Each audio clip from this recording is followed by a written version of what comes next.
샬롬, 주의 사랑과 은총이 오늘도 여러분의 삶 가운데 함께하기를 주님의 이름으로 축원합니다. 오늘 우리가 묵상하실 말씀은 사사기 6장 1절에서 10절까지 말씀이 되겠습니다. 오늘 본문은 이렇게 시작합니다. 이스라엘 자손이 또 여호와의 목전에 악을 행하였으므로 여호와께서 7년 동안 그들을 미디안의 손에 넘겨주시니. 자, 또 여호와의 목전에 악을 행하였으므로 계속되는 문제, 그것이 또 계속해서 이어지고 있습니다. 미디안의 손에 7년간 억압과 고통을 이스라엘 자손이 받게 됩니다. 그런데 이 7년 동안이라고 해서 이전에 8년이나 18년이나 20년에 비해서 짧다라고 여길지 모르겠지만 억압의 그 학대의 질적인 측면에서는 너무나 고통스러운 경험을 이스라엘 자손들이 하게 됩니다. 자, 이러한 고통은 사실 하나님께서 이스라엘 자손들을 향하여 아주 세게 회초리를 들으신 것이죠. 사랑의 회초리입니다. 그 회초리로 미디안을 사용하신 것입니다. 자, 어떻게 세게 회초리를 드셨는지 2절부터 6절까지 말씀을 보겠습니다.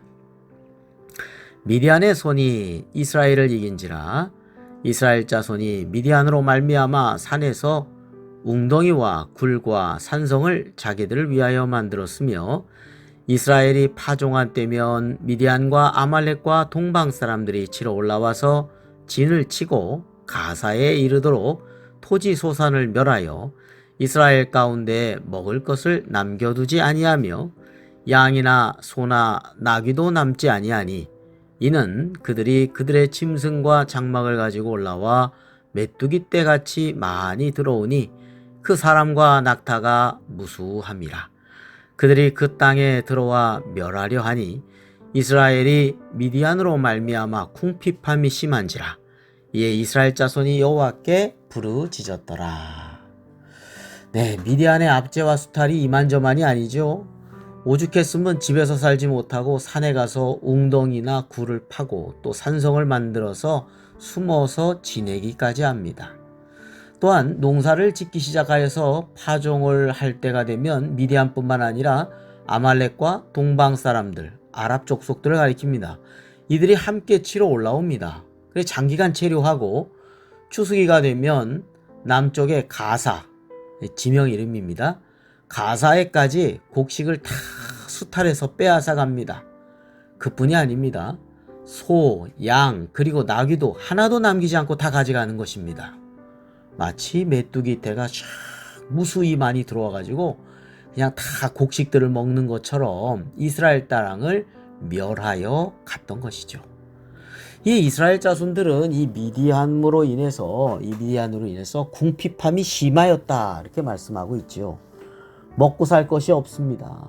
그래서 다시 하나님께 부르짖었던 것이죠. 자, 그런데 우리는 여기서 이스라엘이 부르짖어 기도하는 것이 진정 자신들의 고통의 원인이 되는 이 우상 숭배의 죄악으로 회개하는 울부짖음이었느냐라고 하는 것을 생각해 볼 필요가 있습니다. 안타깝게도 그런 것은 아닌 것으로 보입니다.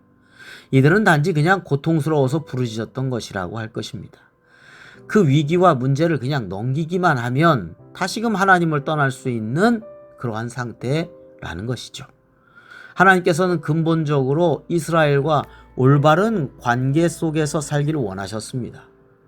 근데 이스라엘이 그렇지 못했던 것이죠. 그래서 그 부르짖음에 대한 응답으로 한 선지자를 보내셔서 하나님의 뜻을 전하셨습니다.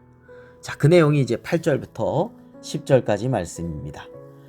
여호와께서 이스라엘 자손에게 한 선지자를 보내시니 그가 그들에게 이르되 여호와께서 이같이 말씀하시기를 이스라엘의 하나님 내가 너희를 애굽에서 인도하여 내며 너희를 그 종되었던 집에서 나오게 하여 애굽 사람의 손과 너희를 학대하는 모든 자의 손에서 너희를 건져내고 그들을 너희 앞에서 쫓아내고 그 땅을 너희에게 주었으며 내가 또 너희에게 이르기를 나는 너희의 하나님 여호와이니 너희가 거주하는 아모리 사람의 땅의 신들을 두려워하지 말라 하였으나 너희가 내 목소리를 듣지 아니하였느니라 하셨다 하니라. 아멘. 자, 아모리 사람의 땅, 가나안 땅이죠. 땅의 우상들을 두려워하지 말고 하나님 섬기라는 거예요. 하나님이 어떤 분이라는 것이죠? 네, 구원의 하나님이라는 거예요. 이스라엘 백성을 애굽에서도 구원해 주시고 그 학대로부터 건져 주시고 가나안 땅에 이르게 해 주시는 그 하나님, 살아계신 하나님, 그 하나님께 순종하라는 것입니다. 그런데 문제는 하나님의 말씀을 듣지 아니하고 우상 숭배에 여전히 매몰되어 있는 이스라엘에 대한 근본적인 지금 관계 회복을 말씀하시는 건데, 그것을 지금 이스라엘 민족이 깨달아야 된다는 것입니다. 미디안의 침략과 고통 속에서 그냥 그것만 해결되는 것보다 이스라엘 자손들이 근본적으로 하나님께로 돌아와야 된다는 거예요. 우상에서 떠나야 된다는 것이죠. 그리고 하나님께 온전히 신뢰하고 하나님을 믿고 순종하는 그런 관계의 회복이 우선돼야 된다라고 하는 것입니다. 그래서 선지자를 통해서 이 말씀을 먼저 주신 겁니다.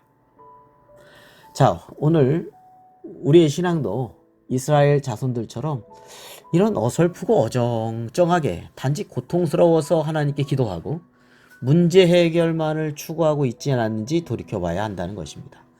중요한 것은 근본적으로 하나님과의 올바른 믿음과 순종의 관계 속에서 살아가는 것이죠. 그래서 이스라엘 자손들이 부르짖을 때 빨리 미디안의 압제에서 풀어주시고 구원해 주셨다, 이게 아닙니다. 그 이전까지만 해도 사사를 세워서 빨리빨리 이렇게 진행이 되죠. 전쟁이 일어나고 거기서 구원해 주시고. 그런데 이번에는 근본적인 문제를 짚고 가시는 것이죠.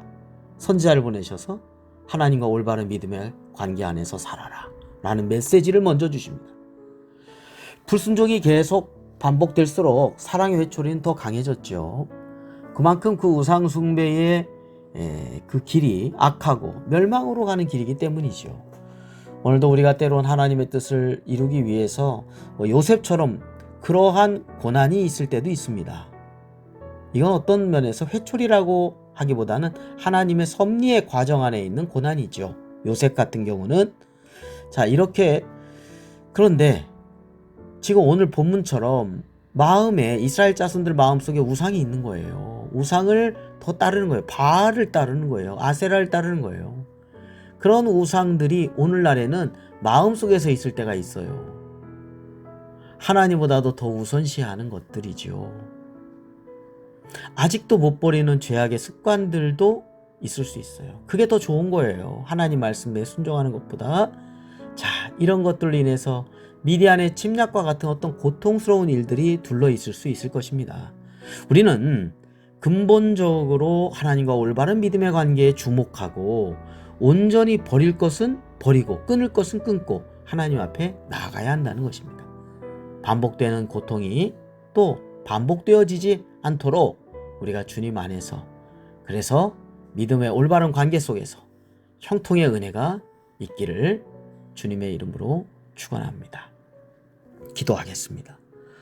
거룩하고 자비로우신 하나님 아버지, 하나님 앞에 서는 믿음이 되게 하여 주옵소서. 때로는 나의 문제 해결을 위해서만 하나님을 찾고 떠나는 관계가 되지 아니하고 세상과 하나님을 겸하여 섬기는 듯한, 아니 세상을 하나님보다 더 사랑하는 마음의 우상에서 저희들이 온전히 떠나게 하여 주시옵소서. 우리를 사랑하시고 지금도 살아서 역사하시고 구원해 주시는 하나님을 우리 또한 사랑하고 온전히 믿고 순종하는 그런 관계가 되게 하여 주옵소서. 우리 구주 예수 그리스도의 이름으로 기도드립니다. 아멘.